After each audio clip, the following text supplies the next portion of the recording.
Chapter 3. What advantage, then, is there in being a Jew, or what value is there in circumcision? Much, in every way. First of all, they have been entrusted with the very words of God. What if some did not have faith? Will their lack of faith nullify God's faithfulness? Not at all. Let God be true, and every man a liar, as it is written, so that you may be proved right when you speak, and prevail when you judge.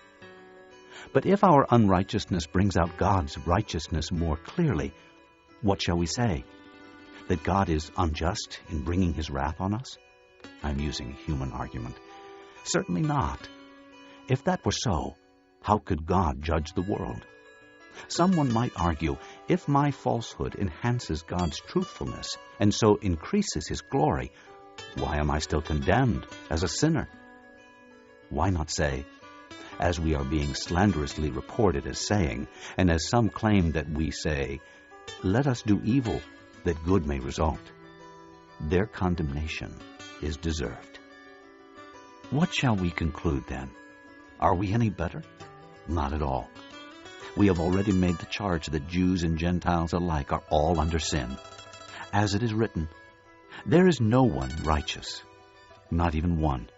There is no one who understands, no one who seeks God. All have turned away.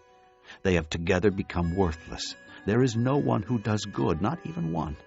Their throats are open graves. Their tongues practice deceit. The poison of vipers is on their lips. Their mouths are full of cursing and bitterness. Their feet are swift to shed blood. Ruin and misery mark their ways, and the way of peace they do not know. There is no fear of God before their eyes.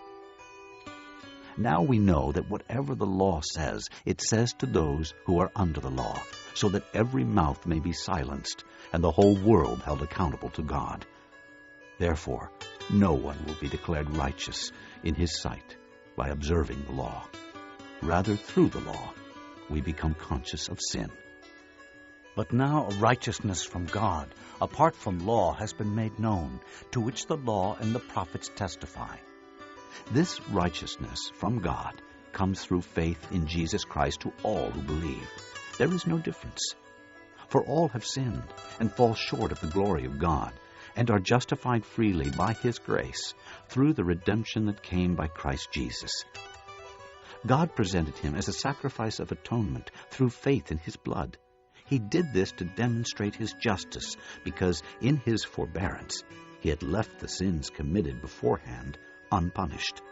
He did it to demonstrate his justice at the present time, so as to be just and the one who justifies those who have faith in Jesus. Where then is boasting? It is excluded. On what principle? On that of observing the law? No, but on that of faith.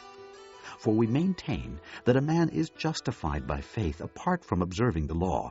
Is God the God of Jews only? Is he not the God of Gentiles too? Yes, of Gentiles too, since there is only one God, who will justify the circumcised by faith and the uncircumcised through that same faith. Do we then nullify the law by this faith? Not at all. Rather, we uphold the law